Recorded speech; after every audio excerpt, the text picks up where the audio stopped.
Okay, good afternoon. Thank you everyone for joining us today. I'm excited to announce the first piece of legislation that I have submitted as a member of the New York State Assembly is to fix the broken state school aid formula, which has severely shortchanged Rockland County schools for many years. For too long, Rockland County schools have been treated like schools in upstate New York as opposed to Long Island and New York City. And it has cost us millions of dollars in direct state aid that we should be getting. You know, we pay the second highest property taxes in America right here in Rockland County, and it's primarily driven by our school taxes. And we have great schools, great teachers, and we're happy to pay for it. But we should be getting our fair share of state school aid. So this legislation that I'm announcing today is legislation that for many years teachers in our community, school administrators, school boards have been calling for a fix to the regional cost index. I am happy to announce that this legislation would change the regional cost index for Rockland County, Westchester County, and other counties in the Hudson Valley from 1.314 to 1.425. This change alone would add $11 million in direct state aid this year, in this year's budget, if we were able to get this changed in the budget and going forward. That's a lot of money, and it would offset the budget cuts that we're projected to receive for 7 of the 8 schools in Rockland County. Currently, under the governor's executive budget and the school aid runs, we're expected to have $6.7 million cut from 7 of our 8 schools, and it's unacceptable. And it's something that I ran on, it's something that I've talked about extensively. We need to fix this formula. We need to make sure that Rockland County schools are getting our fair share. And as I said, this one change, would bring over $11 million in additional aid to our schools when they need it most and when our taxpayers need it most. This has been a difficult and challenging year for so many of our residents, and the last thing we need to do is raise taxes unnecessarily. This direct state aid would help offset that and alleviate the projected budget cuts from New York State to our local school districts.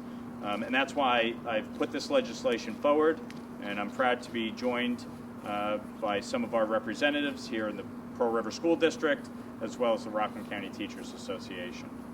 So with that, if anybody has anything to add, please feel free to speak. Otherwise, we'll open it up to questions. We do appreciate, we certainly appreciate the initiative and the support that the Assemblyman is willing to give to our cause. It's a county-wide cause, and at this juncture, schools and school districts sorely need this kind of support. And we're very grateful for it. Thank you. Can you just state your name, please? Marco Pocantesta, Superintendent, Pearl River. Okay, any questions?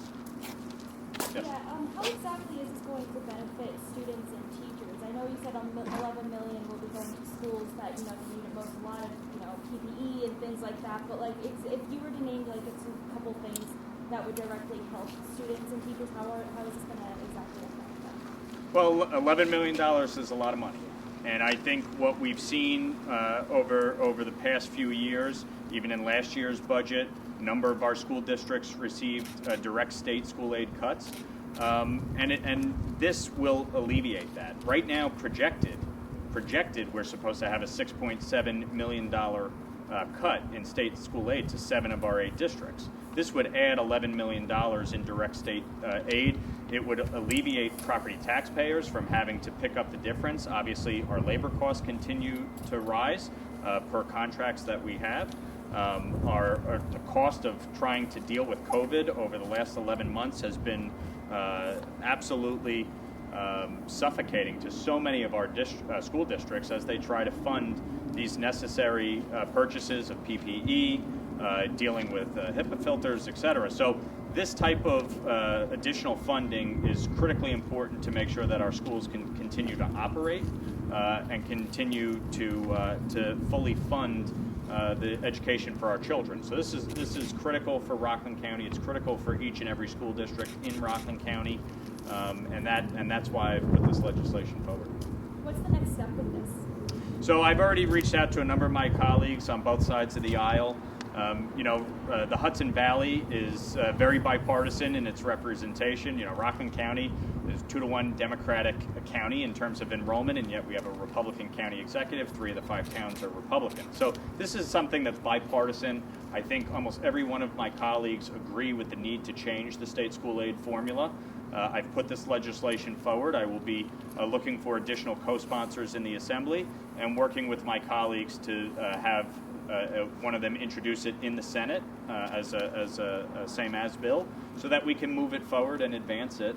And it's something that I think, every resident, every taxpayer in Rockland and in the Hudson Valley, I encourage them to call my colleagues, call my office, offer your support, and encourage folks to support this legislation.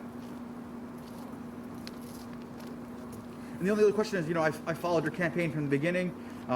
You talked about this many times, and now that you're following through, can you just talk a little about the process of just getting into Albany and kind of putting your agenda into motion? Well, look, this is something I've talked about for many, many years. We pay the second highest property taxes in America in Rockland County. It's a great place to live. I want to make sure that people can afford to live here. And so increasing direct state aid is one of the best ways to do that, to help alleviate some of the costs on a local level and alleviate some of the costs for our school districts so that we're not constantly going back to the taxpayers to help provide the funding. We need to be getting our fair share of state aid. So this was a bill that I talked extensively about. I'm proud that this is my first piece of legislation that I've introduced, and it's fulfilling a promise that I made to the voters when they elected me. Thank you. All right. Thank you, everybody. Appreciate it.